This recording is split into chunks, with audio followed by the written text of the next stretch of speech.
Hi friends, నేను my డేస్లో ఇవాళ నా డే వచ్చేసి స్పెషల్ మా నానమ్మ చేతి వంటకం నేను ఇప్పుడు చేయబోతున్నాను. అదేంటో తెలుసా? మసాలా పప్పు పచ్చి పులుసు. ఇది వినే వాళ్ళకు వేరేలాగా అనిపిస్తుంది కానీ చాలా చాలా ఇష్టం. తెలంగాణ స్టైల్లో మా నానమ్మ అయితే మాకు ఇలాగే చేసి పెట్టేది. చాలా ఇష్టంగా తింటాం. దీనికి 2 ఉల్లిగడ్డలు, ఒక 4 పచ్చిమిర్చి కావాలి. అసలు చాలా టేస్టీగా చేస్తుంది. అంటే మా నానమ్మ అంత బాగా అనిపిస్తుంది. లొట్టలు వేసుకుంటూ తినేవాళ్ళం మేము. కానీ ఇప్పుడు చాలా మిస్ అవుతున్నాం, ఎందుకంటే మా నానమ్మ లేదు మా మధ్యలో. అందుకని మా నానమ్మ స్టైల్లో చేయాలని ఇప్పుడు నేను ఇలా చేస్తున్నాను. దీన్ని ఏంటంటే కుక్కర్లో వేయకూడదు, మసాలా పప్పు కాబట్టి కుక్కర్లో వేయకూడదు. ఎందుకంటే కుక్కర్లో వేస్తే మొత్తం మెత్తగా ఉడుకుద్ది, దానివల్ల అది మసాలా పప్పులాగా అనిపించదు.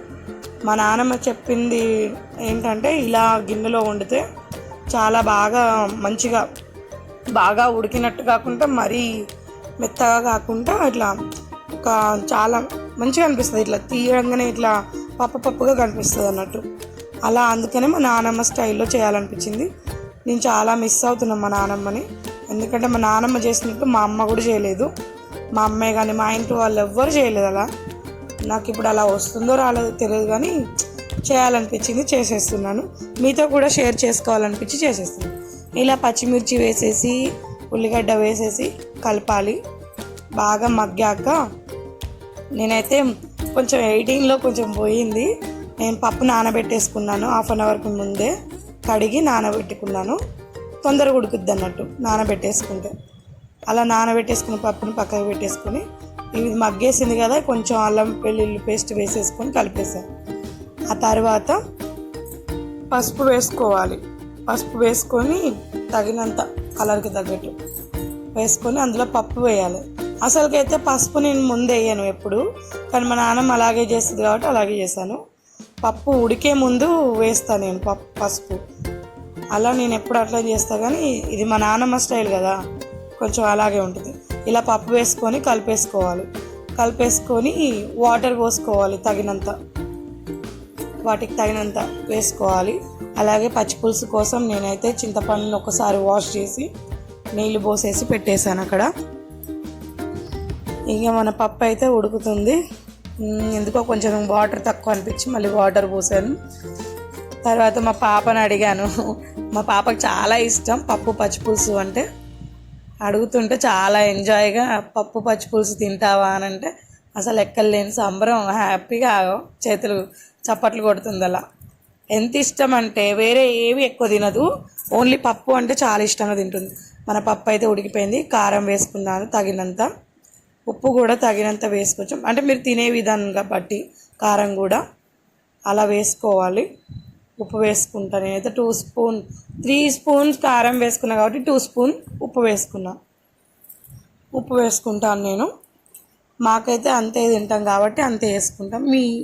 మీ లెక్క ప్రకారం మీరు వేసుకోండి. అసలు నానమ్మ కాలం నాటి వంటలు అంటే చాలా బాగుంటాయి. అసలు వాళ్ళు చేసినట్టు ఎవరు చేయరాదు, చేయలేం కూడా. మీలో ఎంతమందికి మీ నానమ్మ వంటకం నచ్చిందో చెప్పండి, కామెంట్ చేయండి. నేనైతే పచ్చిపులుసు తాలింపు వేసేసాను. వెల్లుల్లి అలా సేమ్ మా నానమ్మ లాగానే, ఎక్కువ ఏ తాలింపులు ఉండవు. ఇలాగే చేస్తుంది, ఇలాగే పెట్టుద్ది. ఒక 2 టైం చూశాను, అందుకని అలాగే చేసుకోవాలనిపించింది. మన పచ్చిపులుసు అయితే రెడీ అయింది. పచ్చిపులుసులోకి మెయిన్ కావాల్సింది మా ఆయనకు అదే ఉల్లిగడ్డ లేకపోతే పచ్చిపులుసు లాగా ఉండదు అని మా ఆయన ఒపీనియన్. అలాగ మా ఆయన మళ్ళీ అంటుంటే మళ్ళీ ఒక 2 ఉల్లిగడ్డలు తీసుకొని అలా కోసేసి అలా వేసేసాను.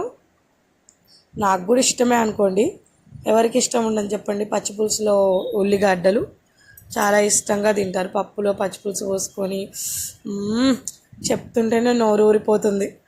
మీరు కూడా చేసి ట్రై చేయండి. మీ నానమ్మ వంటకం ఏదైనా ఉంటే నాకు కామెంట్ చేయండి, ట్రై చేస్తాను నేను కూడా చేయడానికి. ఓకేనా? ఇప్పటికైతే లాస్ట్కు మా ఆయన అన్నీ చేశాక అప్పడాలు వేయించలేదు అని చెప్పాడు. మళ్ళీ ఆయిల్ పోసి కడాయి పెట్టేసి ఆయిల్ పోసి అప్పడాలు వేయించి నేను తినేసరికి చాలా లేట్ అయిపోయింది.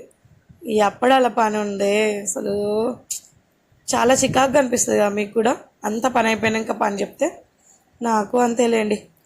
సరేలేండి, ఇప్పటికైతే మన వంటకం రెడీ అయిపోయింది. అప్పడాలు కూడా రెడీ అయిపోయాయి. చూడండి, వేడి వేడిగా పచ్చిపులుసుతోటి మా నానమ్మ గుర్తుకొచ్చింది, బాగా నచ్చింది. అయితే మా నానమ్మే గుర్తుకొచ్చింది. Okay, bye bye. నా వీడియో కనుక మీకు నచ్చితే లైక్ చేయండి, షేర్ చేయండి, సబ్స్క్రైబ్ చేసుకోండి. అలాగే బెల్ ఐకాన్ మాత్రం మర్చిపోకండి, లేకపోతే మీ దగ్గరికి రావు వీడియోలు. అలాగే నెక్స్ట్ బ్లాగ్లో కలుద్దాం. Bye bye.